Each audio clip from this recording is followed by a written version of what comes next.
Desayunos informativos de Europa Press Andalucía.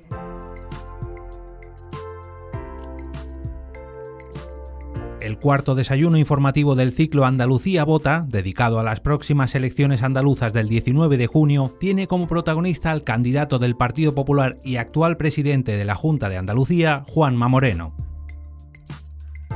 Nuestro invitado de hoy subirá a la tribuna informativa y tras su intervención inicial charlará con el delegado de Europa Press en Andalucía, Francisco Morón.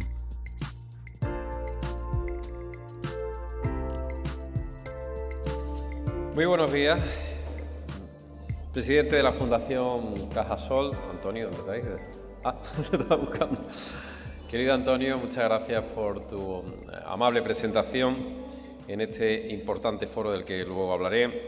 Me van a permitir ustedes que salude, aunque sea muy brevemente, al presidente de Europa Press, a Asís, al que siempre agradezco su presencia y sin duda alguna la fuerza que tiene esta importante agencia de información que desde hace muchos años está comprometida con nuestra tierra, con Andalucía.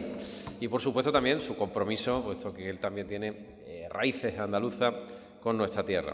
Al delegado de Europa Press en Andalucía, querido Paco, un placer. A los consejeros del Gobierno de la Junta de Andalucía que hoy me acompaña, el consejero de Hacienda, la consejera de Agricultura, la consejera de Fomento y la consejera de Cultura y número uno por esta provincia, por la provincia de Sevilla. Como saben ustedes, los consejeros todos son números uno en sus provincias porque son números uno para mí en su gestión y como miembros del Gobierno.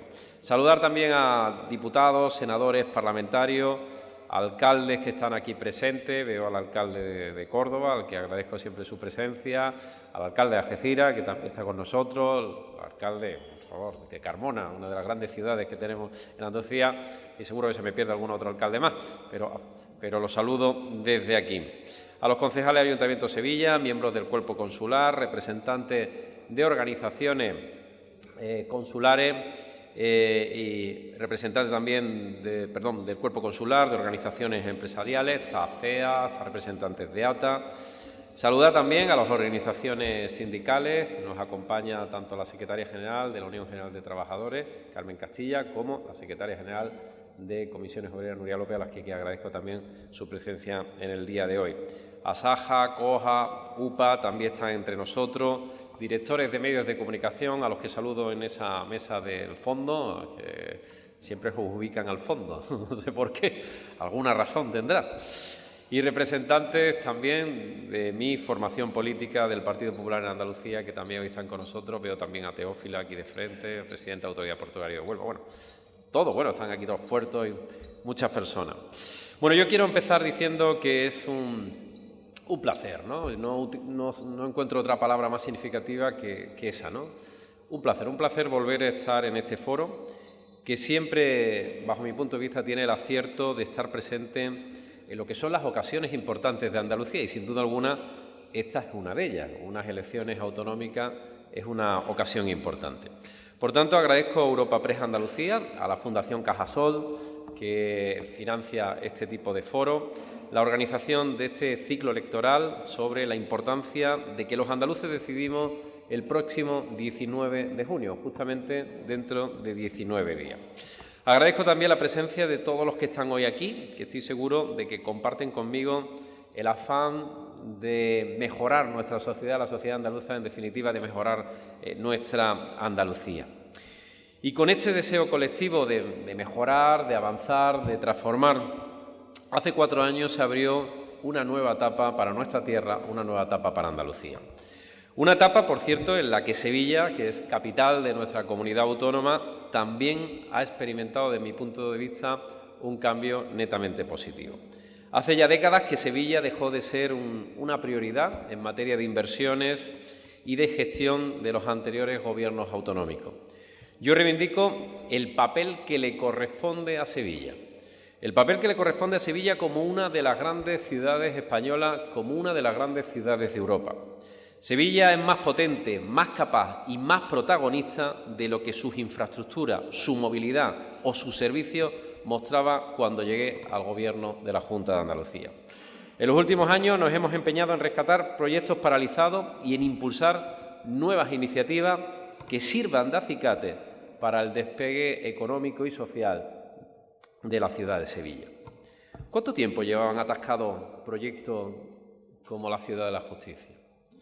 ¿Cuánto tiempo llevaban atascados proyectos como el tranvía de Alcalá de Guadaira, la recuperación de las Reales a Tarazana u otros proyectos que tiene esta ciudad?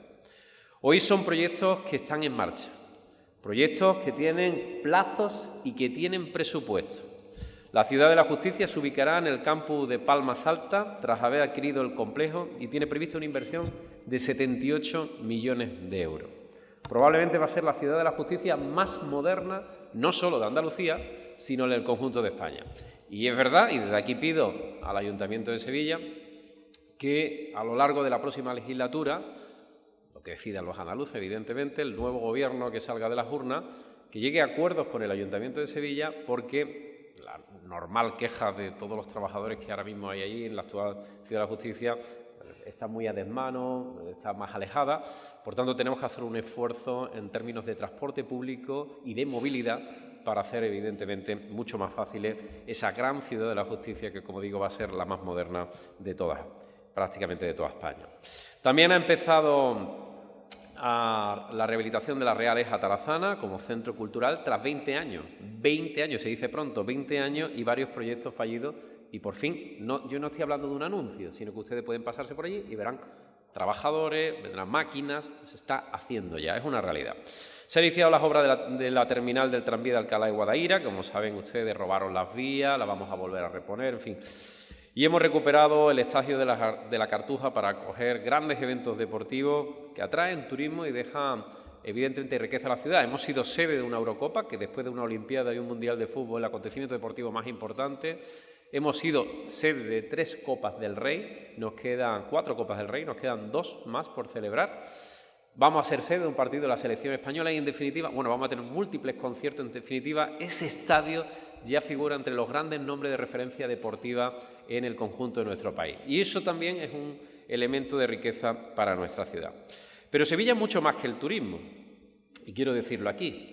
Tiene un potente sector aeronáutico y una enorme capacidad tecnológica que el Gobierno autonómico debe de impulsar hacia el futuro. Ya hemos iniciado las obras con un presupuesto de más de 11 millones de euros en lo que es el centro de enseñanza media más grande de Andalucía. Y es el Centro Integrado de Formación Profesional del Sector Aeroespacial, que está ubicado en La Rinconada, que si ustedes también se pasan por allí, no es un anuncio. Están ya los cimientos, se está trabajando y en menos de un año, una realidad. Bueno, pues este Centro Integrado de Formación Profesional del Sector Aeroespacial será el primero en Andalucía y uno de los referentes del sector aeronáutico en España. No existe ahora mismo una referencia de esta magnitud en formación profesional en España.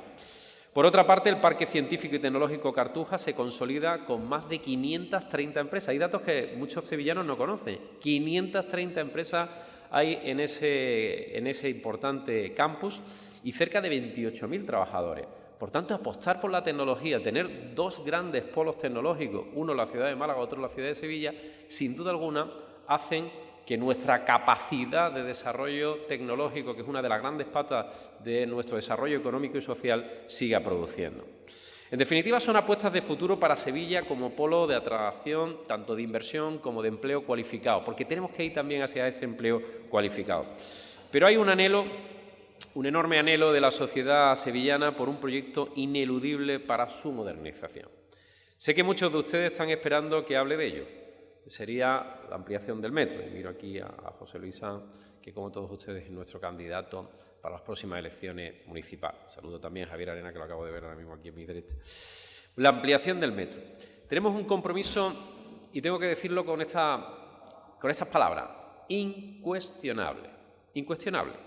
Sevilla debe tener una red de metro a la altura de la gran capital que es, la cuarta de nuestra nación. Después de 10 años, hemos sacado del cajón la línea 3 entre Pino Montano y Prado de San Sebastián.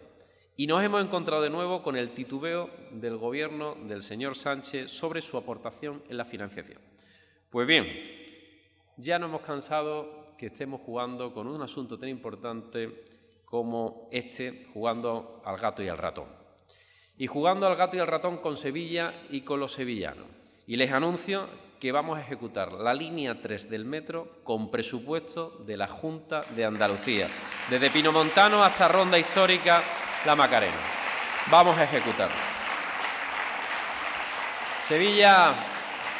Sevilla y Andalucía no se pueden permitir esperar los tiempos del señor Sánchez, que son tiempos, como ustedes saben, largos y complejos. Es el 50% del tramo norte para el que tenemos previsto un presupuesto de 566 millones de euros. Tendrá 7 estaciones para dar servicio a los vecinos de Pinomontano, Ronda Norte y Macarena, de los barrios más poblados de Sevilla. Y lo empezamos ya, con la licitación inminente de las obras del ramal técnico. Además, mantengo mi compromiso de licitar el próximo año la actualización del proyecto de la línea 2 del metro entre Sevilla Este y La Cartuja, que es otro de los grandes proyectos que necesita la ciudad de Sevilla. Es verdad que estas grandes obras tardan años y son complejas, pero jamás se harán si nunca se empieza. Empecemos ya y cuanto antes empecemos, antes la terminaremos. Que no nos pase como Málaga, que se tenía que haber inaugurado el metro en el centro el 11 del 11 de 2011 y hemos tenido que venir este Gobierno para finalizar ese proyecto tan complejo en la ciudad de Málaga. Si lo hemos hecho en Málaga en 3 años y medio, les puedo asegurar que nosotros somos capaces de hacer en 4 años ese gran proyecto. Y les anuncio también que vamos a iniciar la redacción del proyecto del soterramiento de la autovía Sevilla-Utrera en Montequinto y Conde Quinto, en Dos Hermanas, para inmediatamente después iniciar la obra. Tenemos un cuello de botella que, por cierto, yo soporto todos los días, porque yo soy vecino de Alcalá de Guadaira, y que no lo se hace por eso, evidentemente, voy a dejarlo claro. Este comentario me ha sobrado, este comentario último me ha sobrado. Cuando se duerme poco y se trabaja mucho, pasa estas cosas. Y va a decir la gente, claro, para ti. No. Este es un proyecto que viene reivindicándose desde el alcalde de Dos Hermanas, que no es de mi partido, y desde Alcalá de Guadaira, que no es de mi partido, y desde los vecinos, que tampoco la mayoría no son de mi partido, aunque aspiro a que sean de mi partido, para que después de más de 10 años vamos a cerrar esa herida que supone la autovía para los vecinos de estos importantes barrios del área metropolitana de Sevilla, ¿no? Bueno.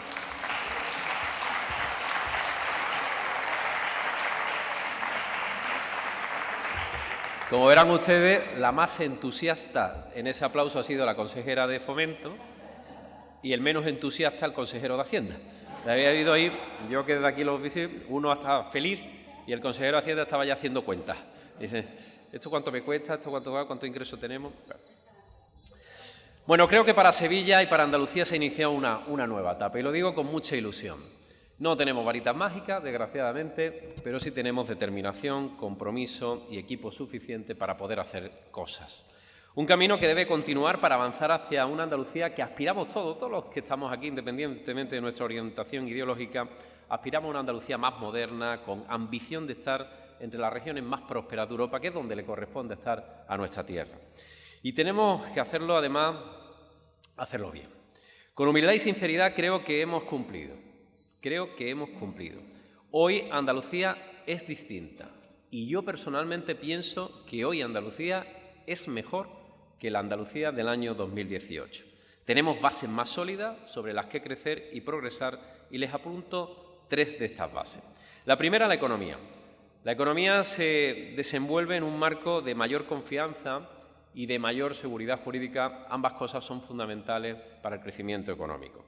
Menos impuestos, una regulación que pretendemos que sea mucho más simple y eficaz, facilidades para la inversión, apoyo sobre todo a nuestro tejido productivo. Y nuestro tejido productivo, por ahora, son pequeñas y medianas empresas y autónomos. Por tanto, a ellos es donde tenemos que dedicarle el cariño, el mimo y la protección por parte del Gobierno de Andalucía. Estoy viendo también el presidente de la Confederación Empresaria de Sevilla. En segundo lugar, los servicios públicos se han fortalecido con el impulso de inversión sin precedente. Y tengo que decir que sin precedente porque no hay precedente en la historia de nuestra autonomía. Andalucía ha recuperado también algo que me parece fundamental, el buen nombre y el orgullo de poder mostrar al mundo lo que realmente somos. Más allá de los datos que sustentan esta transformación, algunos le daré a continuación, intentaré no aburrirles con estos datos, pero sí creo que son importantes. Quiero resaltar valores intangibles que lo han hecho posible. Valores esenciales para seguir avanzando en la dirección correcta sin torcer el rumbo y sin dar pasos atrás. La estabilidad política. Qué importante es la estabilidad política. El diálogo social, del que después hablaré. Un gobierno para todos los andaluces en el que importa más la buena gestión que la ideología. A mí me acusan algunos que estoy muy desideologizado. Yo no entiendo muy bien ese concepto. Yo lo que sí entiendo es que si hay un problema y el problema tiene una solución, el problema no hay una solución de izquierda ni de derecha, hay una solución para los vecinos de ese problema. Algunos dicen que la solución que yo propongo es de izquierda y otros me dicen que la solución que propongo es de derecha. Pero da igual, no cataloguemos, lo que hay que solucionar ese problema. Sabéis que yo quiero construir y estamos construyendo un gran proyecto de centro reformista y liberal en Andalucía, donde cabe todo el mundo y donde evidentemente queremos hacer las cosas pensando en el interés general. Otro de los valores esenciales es la sensibilidad social. Ningún gobierno que se precie puede perder su sensibilidad social. En nuestra sociedad hay personas que lo pasan francamente mal, personas que no tienen las oportunidades que todos tenemos, personas que se encuentran muchos más obstáculos que los demás y necesitan que su administración, que necesitan que los poderes públicos estén cerca de ellos y le den oportunidades. Y un último, la ambición por Andalucía. Cada vez que digo esto me tachan de andalucista, de no sé qué, no sé cuánto, de las polémicas de siempre. Yo creo en Andalucía, amo Andalucía, eso no es rupturista con el compromiso y el orgullo de pertenecer a una gran nación que es España. Pero me siento profundamente andaluz. Y desde esa convicción de sentirme profundamente andaluz, estoy convencido que puedo aportar más a España y al conjunto de nuestro país si desde aquí, hacemos las cosas para nosotros mismos. Sin que nadie nos teledirija, sin que aquí cientos de kilómetros se tomen decisiones que corresponden solo y exclusivamente a los andaluces.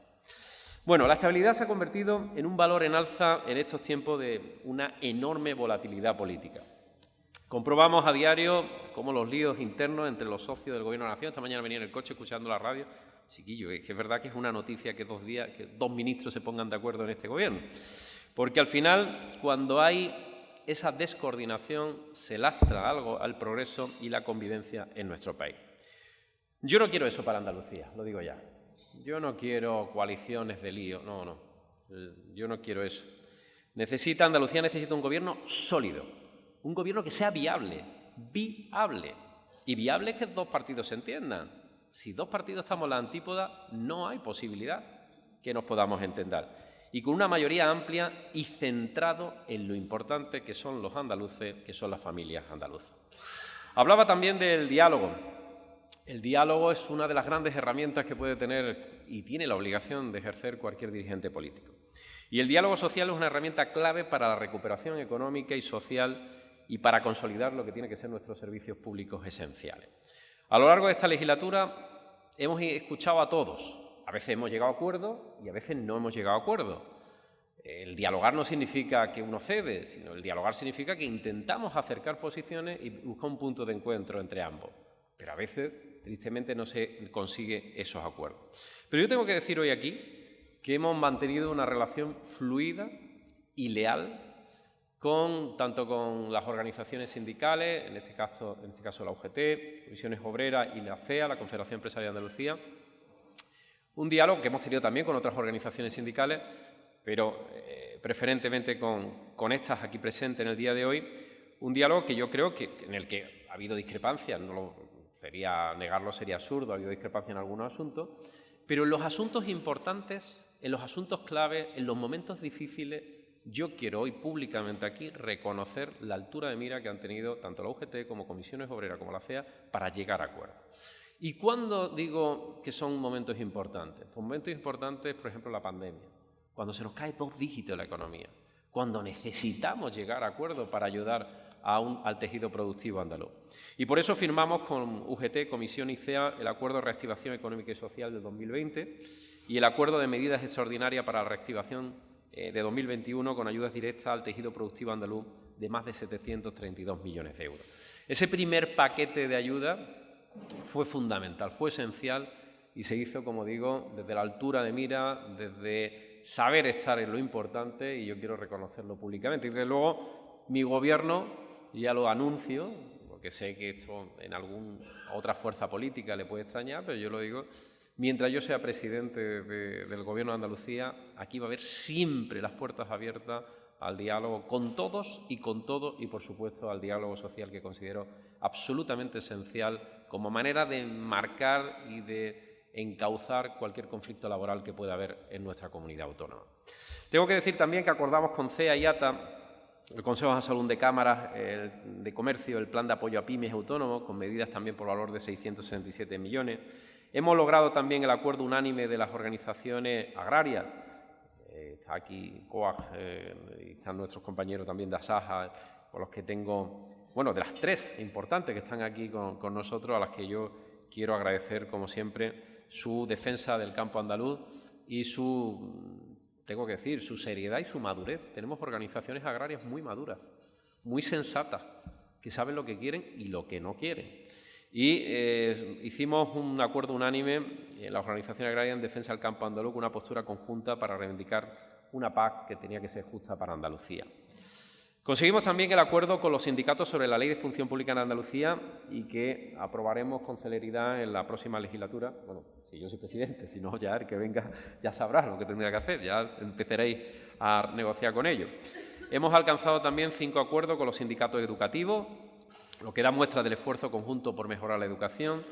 El último de estos acuerdos, firmado precisamente el mes pasado, el mes de abril, da respuesta a la reivindicación histórica de homologación salarial de los docentes andaluces, que estaba muy por debajo de la media y que nos sitúa por primera vez por encima de la media nacional de manera progresiva a lo largo de los próximos años. También llegamos a un acuerdo unánime en la Mesa Sectorial de Sanidad para desarrollar la carrera profesional, que es otra vieja y larga reivindicación del sector, un avance inédito en las condiciones laborales de 72.000 trabajadores del Servicio Andaluz de Salud. Como les decía, el diálogo, siempre el diálogo. El diálogo permanente ha sido una herramienta útil para avanzar y dar respuesta a los muchos y difíciles problemas que tiene nuestra sociedad. Los problemas que tiene la sociedad supera a cualquier gobierno y, por tanto, el gobierno tiene que buscar una alianza constante con su entorno, con las organizaciones que tienen especialización en sus temas y que te pueden aportar ángulos de visión distintas y ayudarte a resolver los problemas. Un presidente de la Junta de Andalucía debe serlo de todos los andaluces.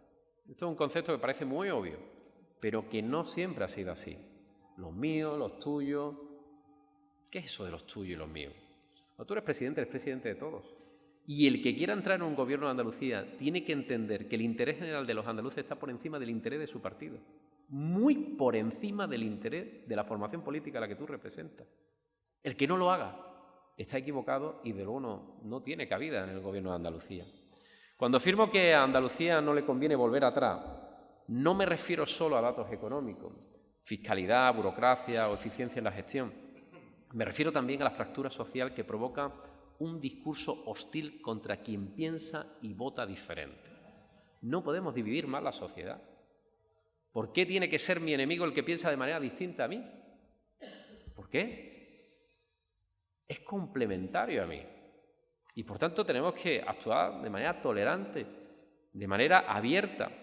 ¿Cuántas veces oyeron ustedes en público y también en privado que acabaríamos con los servicios públicos? Les voy a dar algunos datos de la sensibilidad social de esta legislatura y recuerden ustedes mismos cuál era el balance de etapas anteriores. La sanidad andaluza cuenta hoy con el mayor presupuesto de la historia, equivalente al 7,4% de la riqueza de Andalucía, del Producto Interior Bruto, lo que significa 2.000 millones de euros más que en el 2018, y si hubiera aprobado el presupuesto del 22, que lo lamento muchito, hubiera sido más de 3.000 millones. Y 22.000 profesionales más, un 30% más de profesionales, de trabajadores sanitarios. Se han puesto en marcha 33 nuevos centros sanitarios. 1 de cada 3 nuevos hospitales que se ha abierto en España en el 2021, según datos del Ministerio de Sanidad, es andaluz. ¿Cómo se puede hablar de privatizar? ¿Cómo se puede faltar a la verdad? Oye, yo puedo entender que nos falta cosas por hacer, evidentemente. Y puedo entender que haya sombras en la gestión y cosas que haya que hacer mejor. Claro, por supuesto, estamos abiertos a la crítica. Pero de ahí a pasar a decir que estamos privatizando la sanidad, oiga, es tan... En fin, yo creo que es un grave error en términos políticos porque al final te aleja de los ciudadanos que ven que no es así, que no es una realidad, que no es cierto. Esas hipérboles, esa falta de rigor, sin duda alguna, no son positivas. La educación ha alcanzado un presupuesto equivalente al 5% de nuestra riqueza, del PIB. Tiene 1.184 millones más que en 2018, una plantilla récord de 106.000 trabajadores profesionales de la educación. Se han bajado los ratios en infantil y primaria, se ha logrado la tasa de abandono escolar más baja de la historia y se ha aumentado en 32.500 plazas, que no son pocas, 32.500 plazas de formación profesional con una apuesta decidida por la formación profesional dual. Esto es clave para Andalucía. Cuando hablamos de desarrollo económico no podemos dejarlo nunca fuera la educación y sobre todo la educación en materia de formación profesional. Hemos tenido un déficit que ha llevado a muchos jóvenes a no estudiar porque querían hacer un ciclo de formación profesional y no encontraban plaza para el ciclo que querían, quedando expulsados y al final sin formación y sin herramientas para poder competir y encontrar un trabajo. En dependencia, hemos reducido a la mitad de la lista de espera y hemos alcanzado la cifra más alta de la historia de personas beneficiarias, 257.000 personas.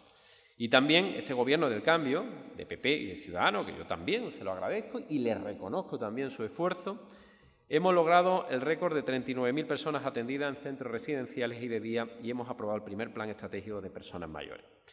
¿Significa que está todo hecho? No. No. Queda mucho que hacer en dependencia, mucho que hacer en educación y mucho que hacer en sanidad. ¿Significa que vamos por el camino correcto? Bajo mi punto de vista, sí. ¿Podemos hacer más? Sí. ¿Queremos hacer más? Sí. Ese es el objetivo de este Gobierno y de este proyecto político que humildemente represento. Mi propósito es que en los próximos años demos un salto significativo en la conciliación de la vida familiar y laboral, algo fundamental también en nuestra sociedad, con un paquete de medidas que no solo dará un balón de oxígeno a la familia, sino que contribuirá a impulsar algo que también es un problema en Andalucía, que es la natalidad. Tenemos un problema serio en términos económicos, en términos sociales, en términos demográficos con la natalidad. Les avanzo dos de estas medidas referidas al ámbito del sistema educativo. La primera, la gratuidad, y miro al consejero de Educación, de Hacienda otra vez, para que vea a ver qué cara me pone, la gratuidad de la escolarización de 0 a 3 años, potenciando nuestro modelo y trabajando junto a la actual red de escuelas infantiles.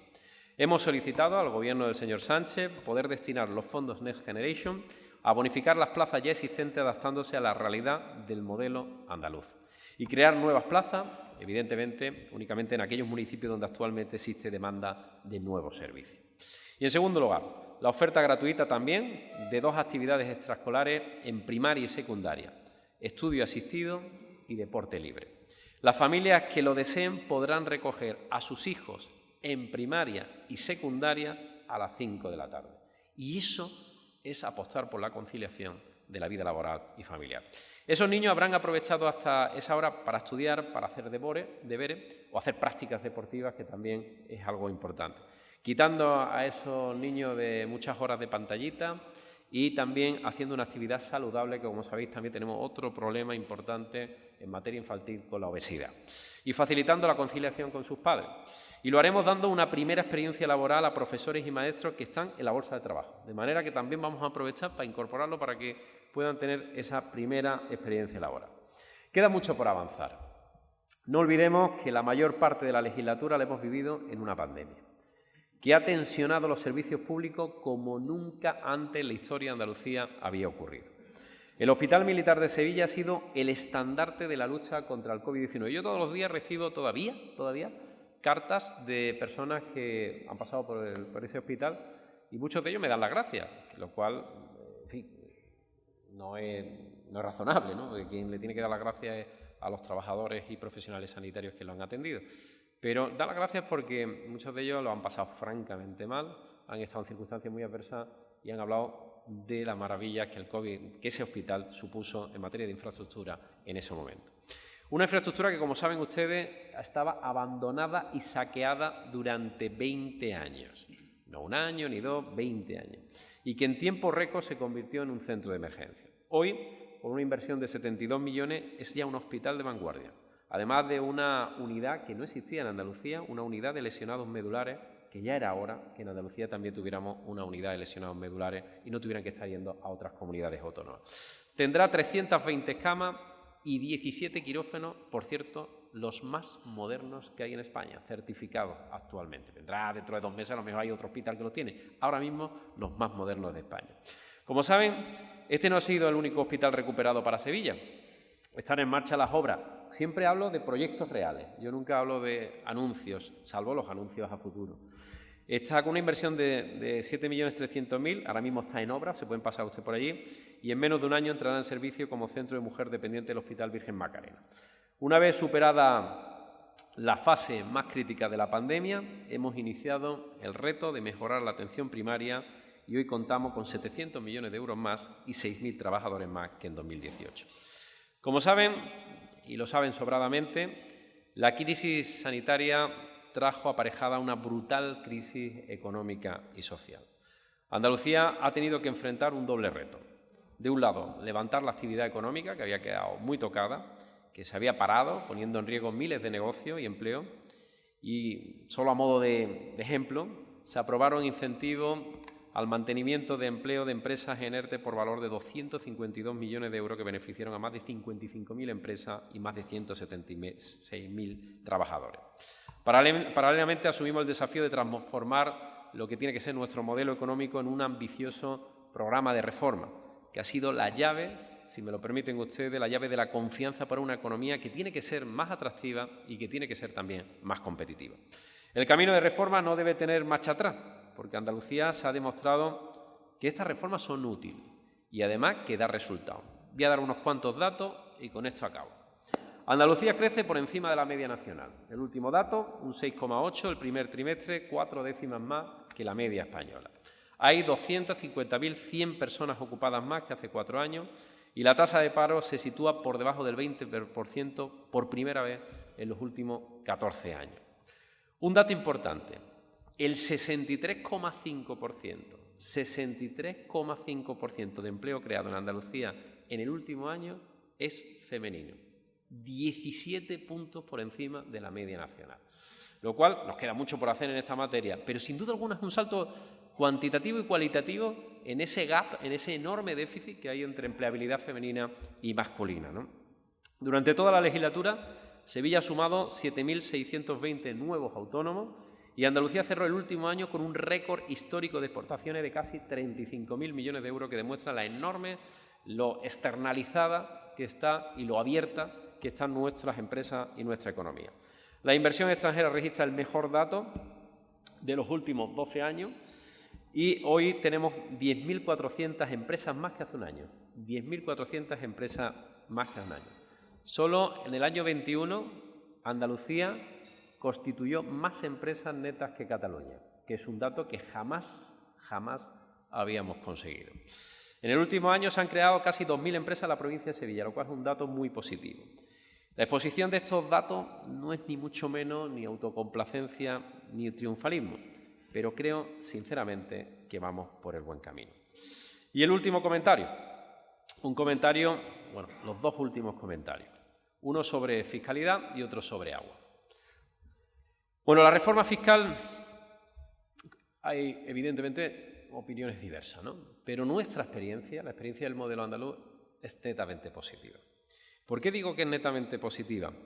Porque después de bajar los tramos del IRPF autonómico, impuestos de transmisiones a actos jurídicos documentados, el impuesto de sucesión y donaciones, hoy, sobre todo en materia de IRPF, tenemos pues prácticamente 280.000 contribuyentes más, lo que ha supuesto que ingresemos 1.000 millones de euros prácticamente ya, ¿no? Porque sigue subiendo, ¿no?, ese incremento.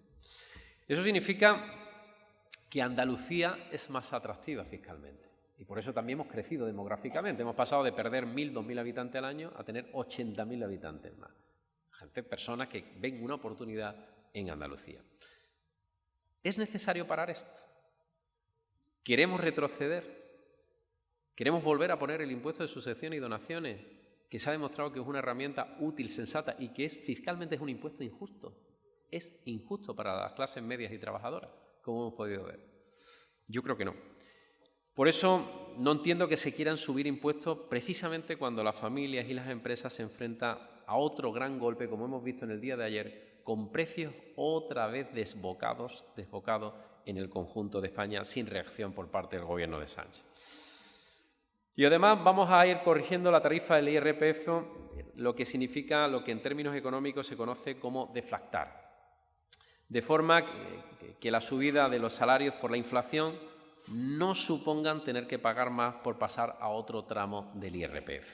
La deflación de IRPF tiene un impacto anual de 120 millones que van a quedar en los bolsillos de andaluces y en la próxima legislatura serán casi 500 millones de euros que se ahorrarán las familias andaluzas. Bueno, mi propósito es avanzar y ser ambicioso en esa rebaja de fiscalidad para, en definitiva, reactivar el consumo y también el empleo. Y por eso ya les anuncio que vamos a rebajar a la mitad el impuesto de transmisiones patrimoniales para compras de bienes inmuebles vinculados a actividad económica. Por ejemplo, un local para un negocio, estoy pensando en un autónomo, una nave industrial, un piso para una oficina de un abogado, de un consultor o un publicista, en vez del 7% que se paga actualmente, el 3,5%, prácticamente la mitad. Esta medida, sin duda alguna, va a contribuir a facilitar que nuestro sistema productivo, sobre todo el pequeñito, pueda tener menos cargas fiscales a la hora de empezar y seguir trabajando. Andalucía tiene muchas oportunidades, muchísimas, sobre todo también con el territorio. Por eso no entenderé nunca que hayan recurrido al Constitucional y que hayan dicho públicamente que van a derogar la lista. Creo que es un enorme error, reconocido incluso por alcaldes de izquierda, que no entienden que por primera vez se ponga orden en la ordenación del territorio y ahora se quiera recurrir. En definitiva, nosotros no queremos poner en riesgo inversión extranjera. Una multinacional conocida por todos anunció recientemente una inversión de 5.000 millones de euros, especialmente vinculado al hidrógeno verde, aunque hay otros sectores. Y eso no lo hace por casualidad, lo hace porque evidentemente ve en Andalucía seriedad, ve seguridad jurídica, ve las condiciones adecuadas para invertir, porque al final una multinacional puede invertir donde quiera, tiene todo el mundo para invertir y probablemente con modelos fiscales mucho más interesantes que el nuestro. Pero aquí le damos esa seguridad que no va a encontrar en otro territorio y ese es el camino. Vamos a seguir impulsando la Ley de Economía Circular, que va a ser una de las primeras que entren, porque se quedó en las puertas, que entren al comienzo de la próxima legislatura. Y por último voy a hablar del agua y con esto ya concluyo a este modo de balance que he querido hacer, que podría tirarme 2 horas, pero no creo que sea recomendable, si no quiero quedarme solo aquí hablando, que es el agua. ¿Por qué hablo del agua? Porque el agua lo es todo. Hablar de agua es hablar de presente y hablar de futuro, pero no todo el mundo piensa agua y piensa rápidamente en la agricultura. Sí, la agricultura y la ganadería no existe si no tenemos una visión global sobre qué hacer con estos recursos hídricos que son escasos en Andalucía. Pero también para el sector turístico, también para industria. ¿O es que usted creen que si la sequía siguiera, el grupo Heineken, por poner un ejemplo, podría seguir produciendo cerveza al mismo ritmo que lo produce ahora? Porque eso, necesitan agua. Este es el problema que tenemos. Necesitamos agua. Una comunidad que quiere crecer, que quiere ser una potencia como Andalucía, que aspira a ser la segunda economía de España, no puede tener una política hídrica no conocida. Este gobierno ha movilizado, el Gobierno del Cambio ha movilizado 400 millones de euros de inversión en infraestructuras hídricas en la provincia de Sevilla, cifra jamás conocida en la historia de Andalucía, y 1.500 millones en el conjunto de Andalucía. Estamos ejecutando ahora mismo 1.500 millones, no que se va a invertir, ejecutándose ahora 1.500 millones en políticas hídricas. Jamás se habían alcanzado esa cifra. Voy a poner un ejemplo en Sevilla, ya que estamos en Sevilla, el Copero, la obra de depuración de aguas residuales más importante de Andalucía. Un gran esfuerzo medioambiental y también por la calidad de las aguas, también por protección del entorno de Doñana y para garantizar suministro a zonas de la provincia que tiene una enorme carencia. En definitiva, y concluyo ya así, creo humildemente que siempre se pueden hacer las cosas mejor, evidentemente, siempre, y nosotros tenemos la ambición de hacer las cosas mejor, de seguir avanzando sobre los aciertos y desechar los posibles errores que hayamos cometido. Pero creo que Andalucía se encuentra probablemente ante los momentos más importantes de los últimos años. Después de 37 años de gobierno monocolor, de un monopolio en el poder de un partido político, en este caso el Partido Socialista, se ha abierto una alternativa. Y esta alternativa, creo sinceramente, y lo digo desde la máxima humildad, esto puede ser interpretado de muchas maneras, ¿no? pero creo que ha abierto una ventana de oportunidades, una manera distinta de entender la política, un ángulo distinto de ver los problemas, una manera distinta de relacionarse con los ciudadanos, en definitiva, una nueva forma de gobernar. Y creo que esta nueva forma de gobernar tiene un retorno positivo para los andaluces, para las familias andaluzas y para el conjunto de nuestra tierra. Por eso yo aspiro, ya que estamos en este ciclo electoral, yo aspiro a revalidar una mayoría amplia. Pero ojo, una mayoría amplia. Amplia. ¿Por qué amplia? Porque yo quiero gobernar en solitario. Y apelo a todos los votantes, especialmente a toda esa mayoría de andaluces que están en el ámbito de la serenidad. Esa mayoría de andaluces serenos, tolerantes, abiertos, plurales, diversos. Esa mayoría que no chilla, esa mayoría no radical, esa mayoría de andaluces que creen que la vía, esa gran vía, ese gran carril, ese gran espacio del centro, sin duda alguna es probablemente el más productivo para todos. Aquí cabe todo el mundo en este proyecto, todo el mundo. Y cuando digo todo el mundo, me fijo especialmente a los votantes socialistas. Lo vuelvo a decir y no me cansaré de decirlo. Algunos se indignan a la derecha porque digo esto y otros se indignan a la izquierda porque digo esto, con lo cual voy por el camino correcto. Yo creo que esos votantes, que me consta porque me lo dicen personalmente, que están defraudados por la política de Sánchez, distanciados del actual Partido Socialista porque ya no representa lo que era el antiguo Partido Socialista, un partido con autonomía, con capacidad, con personalidad. Lo estamos viendo, ¿no? 8 ministros. Esto no es lo que era, ¿no? Bueno, yo creo que todos esos votantes yo apelo a que se sumen a este gran proyecto amplio, se sumen a este gran proyecto transformador, a esa nueva mayoría constructiva, positiva y serena que representa o que humildemente intentamos representar en el Partido Popular de Andalucía.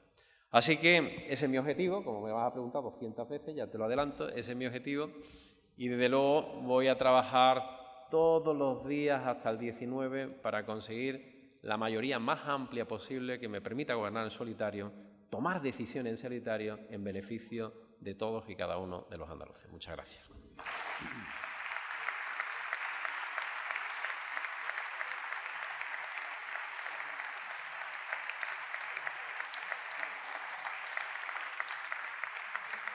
Bueno, muchas gracias al presidente, que le están colocando el micro para que pueda responder a aquello que considere oportuno. Y bueno, tenemos poco tiempo porque se ha prolongado demasiado la intervención del presidente, pero intentaremos ver las cuestiones más interesantes que queden pendientes. Bueno, antes de nada, muchas gracias, presidente, por participar en el ciclo, por exponerse, porque al final es una manera de exponerse también a una serie de preguntas. Y lo primero que me gustaría preguntarle es acerca de qué cambio ha notado. Es la primera vez que el Partido Popular afronta una campaña electoral desde el Gobierno en Andalucía. Eso cambia, o incluso en su discurso usted ha podido hacer referencia a cuestiones que han hecho, objetivos, nuevas promesas, nuevos retos. ¿Qué es lo que ha cambiado, qué ha notado de ese cambio de campaña desde el Gobierno, aunque sea un Gobierno en coalición, a cómo había que afrontarla anteriormente, ¿no? Bueno, yo creo que es muy distinto, ¿no?, afrontar unas elecciones, cualquier elección desde la oposición a desde el Gobierno, ¿no? Todo el mundo entiende que afrontar la del Gobierno, pues si tienes un balance, tienes cosas que ofrecer a los ciudadanos, ¿no?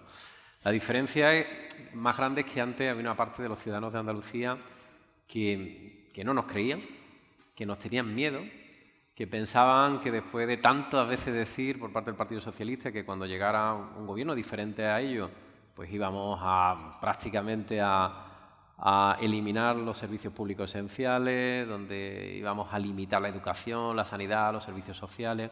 Bueno, todo eso se ha roto, ¿no? Yo cuando voy a muchos rincones de Andalucía, que he ido como líder de la oposición y como presidente, el cambio es brutal, ¿no? Ya no existe, ya nadie se cree ese cuento, ¿no? Y no se lo creen porque ahora vamos con un balance y, por tanto, cuando uno va con un balance y con una gestión hecha, pues las cosas son mucho más sencillas, tienes un reconocimiento más fácil, hay una sintonía con una mayoría de la sociedad y creo que eso es lo positivo. Esa es la gran diferencia, que antes a mis antecesores y a mí personalmente, la etapa que tuve en la oposición, los 4 años que estuve en la oposición, Pues claro, yo a veces tenía la sensación de predicar en el desierto. Ya no predico en el desierto. Y hay gente que te escucha, que te cree, que sabe ya lo que eres. Ya no eres un melón por calar, ya te han visto en la gestión, ya te han visto en momentos difíciles, te han visto en una pandemia, te han visto en una crisis, ya sabes tu capacidad, hasta dónde eres capaz de llegar, tu manera de entender la política, y eso evidentemente facilita las cosas. Siempre se ha hablado de esa maquinaria socialista, de esa máquina que se ponía en marcha en Andalucía y que parecía imparable. Usted ha hecho referencia incluso en estos últimos días a que eso sigue y está ahí. ¿No tiene la sensación de que eso está girando, que está habiendo como un cambio sociológico en Andalucía, que quizás ahora el movimiento vaya por otro lado?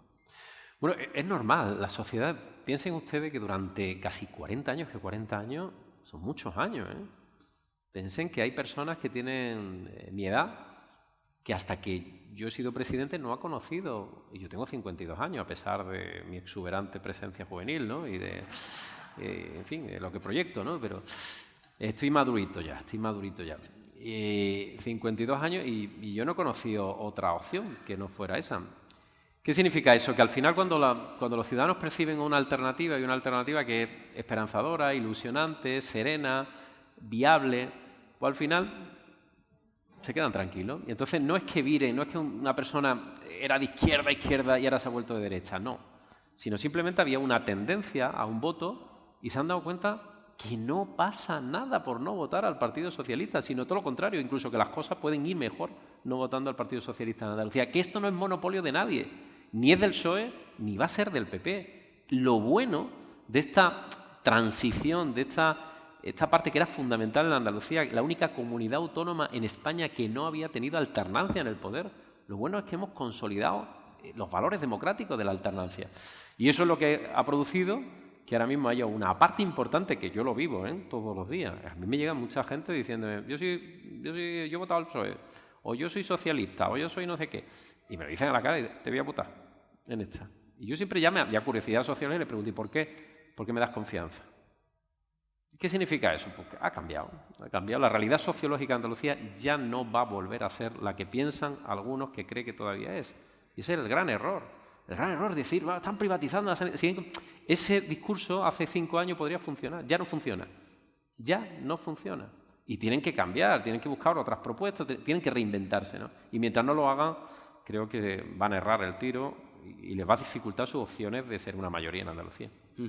Ha anunciado algunas de las medidas, algunos de los retos que quedan pendientes. En el caso de ser reelegido presidente de la Junta de Andalucía, usted expuso la necesidad de los presupuestos, de adelantar las elecciones, porque Andalucía necesita unos presupuestos acordes a los nuevos tiempos y sobre todo a la pospandemia y a la reactivación económica. ¿Cuáles serían las medidas más importantes en esos primeros 100 días? ¿Cuáles son los 3 retos, las 3 cuestiones que usted se marca como prioritarias en esos primeros 100 días de gobierno en el caso de que fuera reelegido presidente de la Junta de Andalucía? Bueno, como tú bien decías, Paco, lo primero el presupuesto, ¿no? Creo que es fundamental que en el año 23 tengamos un presupuesto fundamental. Si todo fuese bien, el gobierno podría estar constituido en la 3ª semana de julio, más o menos con estos plazos. Significa que tenemos todo el mes de agosto para que los nuevas consejeras, mira cómo miran todos los consejeros actuales, si hay alguno nuevo. Y si yo soy presidente, estamos hablando de... Son todos nuevos, un nuevo gobierno. Que el nuevo gobierno, los nuevos responsables tuvieran todo el mes de agosto para trabajar, para sentarse, y desde luego para que la parte del presupuesto trabajarla mucho en el mes de agosto y en octubre presentar ya el proyecto de presupuesto de 2023. El consejero de Hacienda ya está trabajando en los presupuestos, lo que es la envolvente de los presupuestos, haciendo ya números, y además vamos muy avanzados para poder tener esos presupuestos. Pero después hay medidas que son muy importantes. Creo que tendríamos que aprobar el gobierno próximo, una de las primeras cosas que tiene que hacer es aprobar un paquete de medidas para combatir la pérdida de poder adquisitivo por parte de las familias andaluzas y sobre todo la pérdida de competitividad de las empresas. Creo que ahí tenemos un problema serio con la inflación, una inflación de por encima del 8% y que necesita del esfuerzo de todos, especialmente el Gobierno de España, que tiene herramientas poderosas, pero también las comunidades autónomas tenemos que hacer un esfuerzo y de luego nosotros lo haremos. Tenemos que hablar de sondeos. Los sondeos dan, parece, una victoria al Partido Popular, una victoria en algunos casos más amplia, en algunos casos menos amplia. si se acerca, ¿dónde pone usted el límite para intentar o para tener capacidad para ese gobierno en solitario que tanto reclama y no tiene que depender de ninguna otra fuerza política? Vamos a los números. O sea, ¿a partir de qué número de escaños usted considera que se puede dar esas circunstancias? Vamos a ver, en primer lugar, bueno, los sondeos, es verdad que los sondeos, independientemente del medio que los publique, todos parece que van en una dirección, pero ojo con eso, ¿eh? Ojo con eso porque los sondeos son sondeos. Y por tanto, aquí las elecciones no se ganan en las encuestas, se ganan en las urnas. Y hasta el día 19, cuando los ciudadanos metan su voto, es cuando se sabrá lo que hay. Por tanto, yo puedo ganar las encuestas y perder las elecciones. Y de hecho, las encuestas ya nos han demostrado a lo largo de los años que se equivocan y se equivocan bastante, ¿no? Por tanto, yo soy, en ese sentido, ni cuando son buenas ni cuando son malas, soy muy prudente. Lo único es verdad que sí que existe una tendencia en todas las encuestas en que el ciudadano, de líneas generales, perciben como hay una sola opción presidencial. Solo hay un posible presidente o un presidente preferido, ¿no? Y eso nos lleva a pensar que una mayoría de ciudadanos quieren seguir avanzando con las políticas que nosotros hemos puesto en marcha en estos 3 años y medio. Primero, yo apelo a la prudencia y a que nadie se relaje, porque hasta el día 19 no vamos a saber lo que va a pasar. Pero de luego yo aspiro a estar, hombre, a mí que me gustaría, ¿no? El sueño, ¿no? El sueño icónico que es, digo que es muy, muy difícil, prácticamente imposible porque está muy fraccionado la política con muchos partidos políticos y ahora mismo ya es casi imposible, ¿no? Lo ideal sería tener una mayoría absoluta. Si no se tiene mayoría absoluta, que no es posible, no es probable, no está en ninguno de los cálculos, ni en ninguna encuesta, ni va a salir previsiblemente, todo lo que sea acercarse a la cifra de 50 y todo lo que sea estar por encima del resto de fuerzas políticas de la izquierda, de toda la izquierda junta, posibilita el que yo pueda gobernar en solitario. Pese a esas declaraciones constantes de Vox de que se lo va a poner caro, se lo va a poner difícil. Bueno, yo no veo... Llegado el caso, ¿tendría que pactaría con Vox? Bueno, yo lo entiendo perfectamente. Estamos en un periodo electoral y ninguna fuerza política va a decir aquí, no, yo te voy a dar apoyo gratis. Es normal, yo entiendo su posición. Vox está en una reflexión electoral que quieren ser determinantes, ¿no? Y la manera de ofrecerse al electorado como determinante es haciendo ese tipo de anuncios. Por cierto, un anuncio, curiosamente, que hace un líder político en Madrid. Joder, en Madrid tienen que decir si pueden pactar o no pueden pactar. Ahí empezamos mal. A mí nadie en Madrid me va a decir ni con quién pacto, nadie, ¿eh? Ni con quién pacto, ni con quién no pacto, ni qué decisiones tengo que tomar para Andalucía, ni qué decisiones, nadie. El problema en estas elecciones es que la única formación política que va con autonomía soy yo. Curioso, ¿quién me lo iba a decir a mí hace unos años? Y es así por una razón, porque yo veo a los grupos de izquierda, Podemos, muy condicionados por el propio gobierno que tienen en la nación, y lo estamos viendo, yo lo veo en el Parlamento, que no pueden salirse de un guión para no dejar mal a sus compañeros de Madrid. Veo a un Partido Socialista muy desdibujado, ese Partido Socialista que tenía personalidad, fuerza, ya no existe. Es un partido socialista, lo estamos viendo en las propias votaciones, el señor Espada en el Senado, que va en la línea coincidente de lo que va marcando Ferraz.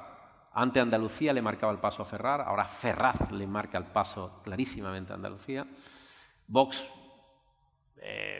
Vox es que se decide todo en Madrid, cero autonomía, cero capacidad de interpretar los anhelos de los andaluces en el sentido de como partido de la tierra, ¿no? Y sin embargo nosotros tenemos la suerte de tener a un presidente como Alberto Núñez Feijóo, que viene de ser presidente de la Xunta de Galicia, que entiende la España de la autonomía, que entiende y aprecia, valora y ama Andalucía, lleva muchos años viniendo, y que entiende que este proyecto político que es el PP de Andalucía es un partido desde Andalucía para los andaluces. Y por tanto las decisiones que tomamos en Andalucía se van a tomar todas aquí, absolutamente aquí. Y yo ya le digo que yo voy a intentar por todos los medios que tenga a mi alcance gobernar en solitario. Dos aspectos. La líder, Inmaculada Nieto, de Por Andalucía, llegó a advertir que, llegado el caso, bueno, se replantearía o se plantearía o se abriría un debate interno para abstenerse, para evitar, en el caso de que usted fuera la fuerza mayoritaria y le faltara poco para gobernar, una abstención que evitara la entrada de Vox. No sé cómo ha recibido ese mensaje y si se lo cree. Bueno, yo personalmente no me lo creo. Yo creo que es más una estrategia política. Yo creo que hay una parte de la izquierda que es consciente que están teniendo una fuga de votos hacia la opción política que yo represento, y ante esa fuga de votos lo que está avisando a su votante es decir, oye, que si queréis taponar a Vox no hace falta votar a Juanma Moreno. Yo ya me encargaré de abstenerme para que Vox no entre. Eso más o menos es lo que está haciendo, una estrategia política. Pero eso no es así, y yo sé que no es así. Por una razón, pues lo he visto en los presupuestos del 2022.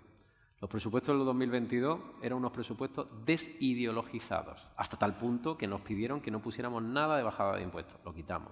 Que no hiciéramos terminología política, lo quitamos. Hicimos unos presupuestos pragmáticos, y hay medio milímetro del botón de la abstención al no. Y sin embargo votaron no. Por tanto, ahí tuvieron una oportunidad a la izquierda de demostrar, si no querían que Vox ejerciera una influencia, de demostrar que estaban al lado de los andaluces, y no lo hicieron. Por tanto, yo esa afirmación no me la creo. Ahora mismo, yo entiendo esa reflexión. Hay muchos votantes de centro-izquierda y muchos votantes progresistas que han llegado a una conclusión. Mi opción política no va a salir en estas elecciones. No es viable. En este momento electoral no va a ser presidente.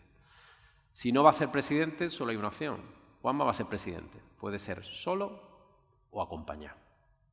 Y algunos me añaden además, mal acompañado, porque me lo dicen a la cara. Y algunos votantes progresistas, votantes de centro-izquierda, han llegado a la conclusión de que prefieren que yo gobierne solo. Y por tanto, algunos me van a prestar su voto. Y me van a prestar su voto como un elemento de reforzar mi posición y de dique de contención contra Vox. Y eso se está produciendo. Y eso está provocando una reacción de declaraciones como la que ha hecho la señora Nieto, que intenta parar esa fuga de votos que se está viniendo a la única opción viable que hay ahora mismo en estas elecciones, que es la opción que representa el PP andaluz. ¿Se declara usted dueño del voto útil? Bueno, es que si usted observa el panorama político, creo que ahora mismo es que la única opción, el único voto útil es la opción del Partido Popular de Andalucía, porque en el ámbito, digamos, por Andalucía, es un conglomerado de, si no me equivoco, de 7 partidos o de 6 partidos políticos, con unas diferencias más que notables, muy complejas, rotos y discutiendo entre ellos todos los días, con el otro partido de Teresa Rodríguez, y después el Partido Socialista, un partido que está todavía, han tenido una crisis muy fuerte como consecuencia de la pérdida del poder, está por hacer, yo creo que necesita sus tiempos, como lo hemos necesitado todos, y al otro lado pues, está Vox y estamos nosotros. El único espacio central que hay, con experiencias, con equipos, con capacidad, ahora mismo es el Partido Popular de Andalucía. Y yo lo voy a pedir, yo voy a pedir la confianza de una mayoría, porque para Andalucía sería bueno que tuviéramos una mayoría sólida que nos permitiera hacer políticas sólidas y además sin depender de nadie. Para terminar con este bloque, usted llegó a advertir incluso de que se plantearía repetir elecciones en el caso de que no llegara a tener esa mayoría que le permitiera gobernar solo. ¿Quiere decir que tiene decidido que no va a gobernar con Vox bajo ningún concepto? Vamos a ver, la repetición de elecciones es un escenario no deseable. No deseable por muchas razones, porque si repitiéramos elecciones no nos daría tiempo a hacer los presupuestos del 2023 en tiempo y forma. En segundo lugar, porque supone también otro gasto al erario público. En tercer lugar, porque es un fracaso de estas elecciones. Si no llegamos a un gobierno es un fracaso de estas elecciones, con un coste al erario público, con un enfado de los ciudadanos que los vuelves a citar en las urnas, y por tanto no son deseables desde ningún punto de vista. Ahora, del 19 de junio tiene que salir un gobierno viable. Tiene que salir un gobierno viable. Si mañana un grupo político me impone cosas en las que yo no voy a estar de acuerdo de ninguna de las maneras, ese gobierno no es viable. Y por tanto, si no es viable, no me dejan otra salida. Si nadie me apoya, el procedimiento irá pasando los días y habrá otro proceso electoral. Pero eso dependerá ya de lo que digan los andaluces el 19 de junio y de lo que digan las fuerzas políticas. Yo no lo deseo, y lo digo con absoluta claridad. No deseo unas nuevas elecciones. Ahora, tiene que haber un gobierno viable, lo que no puede haber una componenda para gobernar. Yo no me presto a componenda. Gobernar, las cosas tienen que ser claras. Yo tengo unos límites todo el mundo conoce cuáles son mis límites. Mis límites son el Estatuto de Autonomía de Andalucía. Yo creo en el autogobierno de Andalucía y en esos límites vienen muchas cosas, que son, por cierto, los límites constitucionales. Y de esos límites nadie puede salirse, por lo menos si quiere acercarse a alguna posición en la que yo esté, en la que mi grupo esté. Hablemos de su socio de gobierno hasta el momento, de Ciudadanos. Parece que las encuestas no le dan una buena posición. Usted siempre ha destacado esa lealtad que ha mantenido el vicepresidente, el líder de Ciudadanos, con usted y con el Partido Popular y con el Gobierno. Llegó usted incluso a declarar que le había propuesto a los miembros del Gobierno de Ciudadanos ir en las listas del Partido Popular. Eso no sentó muy bien. ¿En qué momento están las relaciones ahora mismo con Ciudadanos? Las relaciones con Ciudadanos son unas relaciones muy fluidas y unas relaciones tengo que decir, de afecto, porque nos tenemos afecto. Las personas normales, cuando tenemos roce, cuando estamos juntos mucho tiempo, nos cogemos cariño. Somos así, yo por lo menos soy así, yo cojo cariño a todo el mundo. Bueno, salvo que sea muy malo y esté dando dolor de cabeza diariamente. Y con Ciudadanos ha habido un entendimiento del minuto uno. Y fruto de ese roce en momentos muy difíciles, yo le tengo mucho cariño a todos y cada uno de los consejeros y a miembros de Ciudadanos, hasta tal punto que, oye, yo le hice a ellos una propuesta y le hice con la máxima honestidad, y de hecho nunca la comenté hasta que se cerraron las listas para no dañar los intereses de Ciudadanos. Y yo le hice la oferta a Ciudadanos, a Inés Arrimada y al señor Mariún, de incorporar a los 5 consejeros de Ciudadanos y a la presidenta del Parlamento, incorporaron nuestras listas en puestos de salida, eso sí, sin que Ciudadanos se presentara en estas elecciones, ¿no? Pero que se presentaran como independientes. Nadie le pedía el carnet del PP, ni... Esa oferta no fue asumida. Yo los entiendo también, porque consideraban que era una supuesta desaparición de su opción política, y yo lamento que no se tomara esa decisión, porque creo que esa decisión hubiera sido buena para Andalucía. Hubiéramos concentrado aún más. Va a haber provincias donde Ciudadanos va a sacar un 2%, un 2,1, un 2,2, no va a sacar ningún escaño y, sin embargo, un porcentaje de votos se va a perder. Creo que lo lamento. Yo le tengo mucho cariño a los dirigentes de Ciudadanos, le tengo mucho cariño a los votantes de Ciudadanos, con los que me identifico en gran medida. Y desde luego, pues nada, yo mantendré, y prueba de ello que somos el único gobierno que mantiene el gobierno. Fijaros que estamos de campaña y hoy tengo consejo de gobierno y el vicepresidente y yo ahora nos vemos, nos damos abrazos, seguimos aprobando cosas, a pesar de estar subido ya en el atril. Eso no ha pasado ni en Madrid, ni en Castilla y León, ni ha pasado en Andalucía. En Andalucía, cuando se convocaba, se disolvía, cesaban al resto de la coalición. Nosotros no, seguimos hasta el último día con los consejeros en su sitio, acordando y aprobando. Y creo que además ha sido el gobierno de coalición que mejor ha funcionado de España y un ejemplo para el futuro de gobiernos de coalición. ¿Contaría usted con alguno de esos consejeros de Ciudadanos en el caso de que tenga la oportunidad de formar gobierno? Hay personas muy capacitadas en Ciudadanos y yo creo que el talento nunca se debe desaprovechar y, por tanto, yo no tendría ningún problema en contar con algunas de las personas que hay ahora mismo en Ciudadanos en el primer, el segundo y el tercer nivel de la Administración andaluza.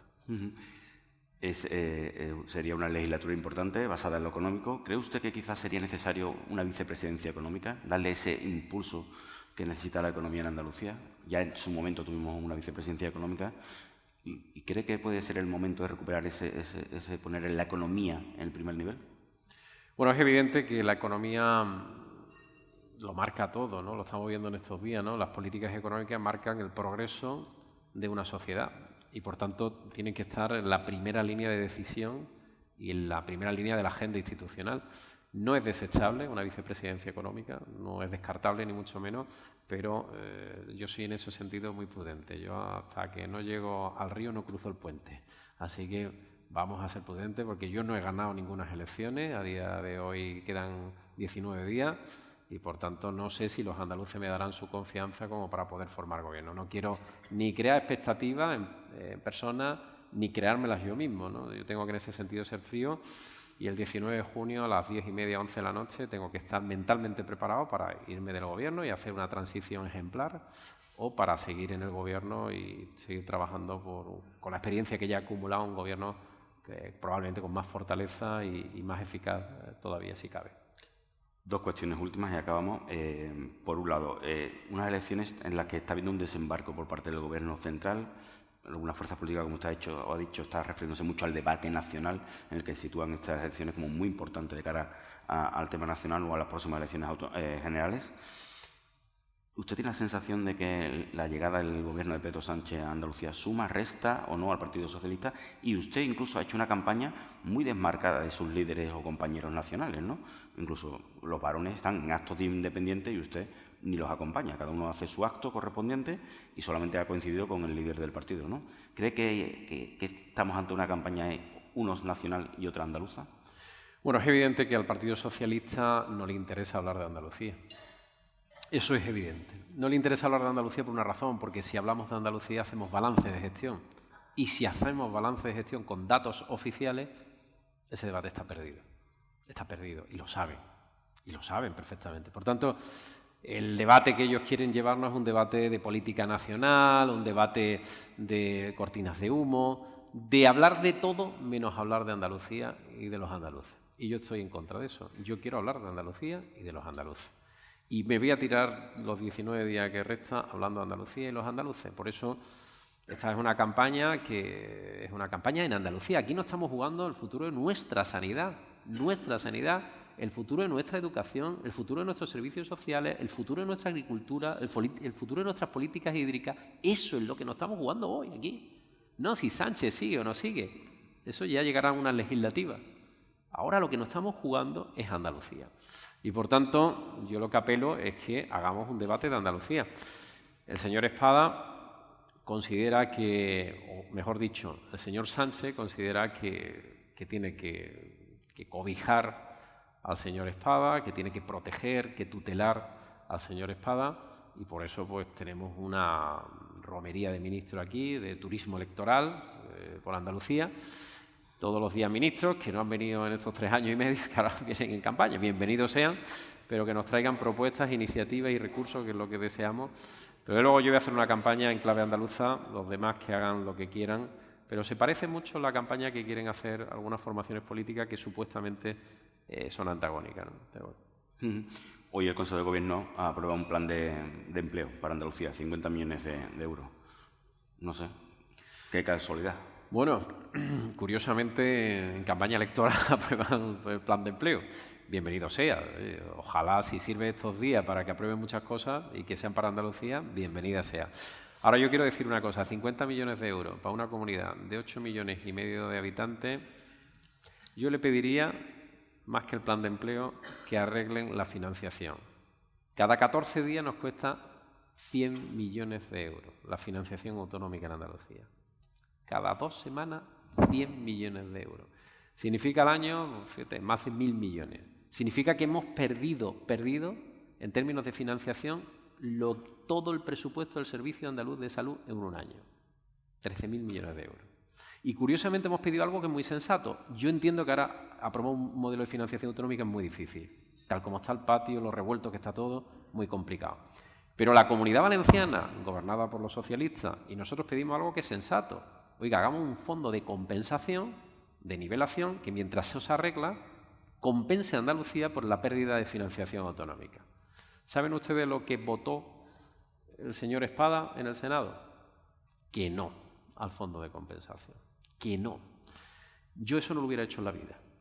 Es que no entiendo qué asesores tiene. Yo no hubiera hecho eso, y menos en precampaña. En la vida hubiera hecho eso. No lo hice cuando la financiación autonómica de Montero, y dije que pedía 4.000 millones para Andalucía, y estaba yo en la oposición y Rajoy era presidente del gobierno. Ahí se demuestra la enorme debilidad que tiene el proyecto socialista ahora mismo, la enorme tutela que ejerce Ferraz sobre este proyecto que ha perdido su esencia, ¿no? Y que evidentemente nos daña a los intereses de los andaluces. No puedo resistir a hacerle una última pregunta. Qué raro. Usted habló de la limitación de mandatos. Usted lo llevaba como una de las cuestiones en ese pacto de gobierno, en ese acuerdo de gobierno. Ha estado 3 años y medio, casi 4 años gobernando. ¿Sería su última legislatura en el caso o empezamos a contar a partir de ahora y le quedarían 2 legislaturas? Oye, hicimos un proyecto de ley que se quedó, bueno, que estuvo en el Consejo Consultivo de Andalucía, porque requiere evidentemente de cierta respaldo desde el punto de vista normativo y jurídico, Yo soy de los que pienso que en una responsabilidad uno no puede quedarse mucho tiempo, ¿no? Y en Andalucía lo hemos vivido, ¿no? Creo que al final puede a lo mejor estar en una misma formación política, pero tiene que haber cambios de equipo casi constantes, ¿no? Lo que decían los ciudadanos.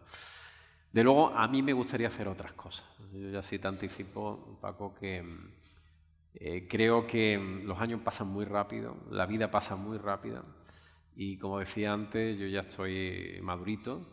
Y dentro de, si tengo otra oportunidad, me pongo ya con 56 y me gustaría hacer otras cosas. Y sobre todo me gustaría devolverme a mí y a mi familia mucho de lo que he entregado a la política, ¿no? Yo tengo 3 hijos pequeños, que hoy el mayor, cuando se iba, pues se iba a uno de estos viajes que hacen ahora casi de fin de curso, y cuando me iba a darle un beso he visto que un tío que me ha pinchado con los bigotillos que le está saliendo, me ha pinchado y todo.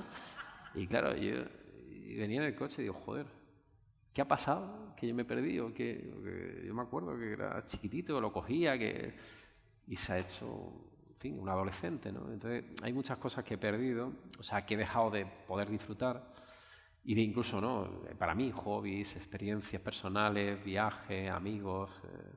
La política requiere una exclusividad muy alta, un precio muy alto. A mí me gustaría, en la medida de las posibilidades, por eso yo no quiero ser preso de mis palabras también, porque las transiciones en los partidos son muy complicadas, pero sí le puedo adelantar que yo no voy a estar mucho más tiempo de lo necesario. Pero podemos hablar de 8 años a partir de ahora. Mucho más tiempo de lo necesario, ahí te lo he dicho todo.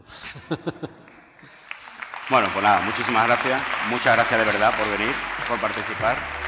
Y nada, el 19 veremos. Despedimos este episodio del podcast de los desayunos informativos de Europa Press Andalucía, invitando a todos nuestros oyentes a descubrir el resto de episodios de este programa, así como los del resto de podcasts de Europa Press a través de europapress.es/podcast.